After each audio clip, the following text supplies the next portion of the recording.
ତେଣୁ ମୋର କହିବା କଥା ହେଉଛି ଯେ ଏଇଭଳି ନ୍ୟାରେଟିଭ୍ ଭାରତୀୟ ଜନତା ପାର୍ଟି ସେଟ୍ କରେ କେବଳ ଭୋଟ ପୋଲାରାଇଜେସନ୍ ପାଇଁ। କି କଥା ଆପଣ ଶିଖିବାକୁ ପାଇଲେ? ହଁ, ଗୋଟେ ଭଲ ଜିନିଷ ଶିଖିବାକୁ ପାଇଲି ଯେ କଂଗ୍ରେସରେ ଆମ ଭିତରେ ସେମିତି କିଛି ବାଛ ବିଚାର ନଥିଲା। ଆଚ୍ଛା, ଆମେ ଆପଣ ଦେଖୁଥିବେ ପଦଯାତ୍ରା କରୁଥିବା ସମସ୍ତେ ସମସ୍ତଙ୍କ ହାତ ଧରା ଧରିକି ଚାଲନ୍ତି, ନୋ ଫିଲିଙ୍ଗସ୍, ଓକେ, ମାନେ ଫ୍ୟାମିଲି। ଆଚ୍ଛା, ଭାରତୀୟ ଜନତା ପାର୍ଟିରେ କୋଉଠି ନା କୋଉଠି ସେଟା ଗୋଟେ ଖାପଛଡ଼ା ଲାଗେ। କେହି କାହାକୁ ଗୋଟେ ଆକ୍ଷେପ କରିବା, ଆଟାକ୍ କରିବା, କେହି କାହାକୁ ଟଲରେଟ୍ ନ କରିବା, ଇଏ ସବୁ ବାଛବିଚାର ଥାଏ। ଆଉ ଯଦି ଜଣେ ମହିଳା ହେଇଗଲା ତ ଭାରତୀୟ ଜନତା ପାର୍ଟିରେ ସଷ୍ଟେନ୍ କରିବା ବହୁତ କଷ୍ଟ। ବୋଧ ହୁଏ, କ'ଣ ପାଇଁ?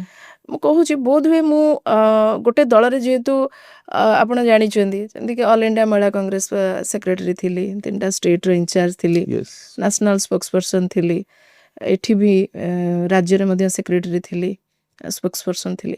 ହୁଏତ ଏଇସବୁ ପୋର୍ଟଫୋଲିଓକୁ ନେଇକରି ଭାରତୀୟ ଜନତା ପାର୍ଟି ମୋତେ ମୁଖପାତ୍ରର ପଦବୀ ଦେଇଥିଲା। କିନ୍ତୁ ଯେଉଁମାନେ ଭାରତୀୟ ଜନତା ପାର୍ଟିରେ ଜନ୍ମ ହେଇଛନ୍ତି, କ୍ୟାରିୟର ଆରମ୍ଭ କରିଛନ୍ତି ମହିଳାମାନେ, ତାଙ୍କୁ ସଷ୍ଟେନ୍ କରିବା ବୋଧେ ବହୁତ କଷ୍ଟ। ଓକେ, ଭାରତୀୟ ଜନତା ପାର୍ଟିରେ ଜଣେ ମହିଳାର ରାଜନୈତିକ ବିକାଶ ହେବ, ମାନସିକ ସ୍ତରରେ ତାର ବିକାଶ ହେବ, ମୁଁ ଏ ସପକ୍ଷରେ ନୁହେଁ।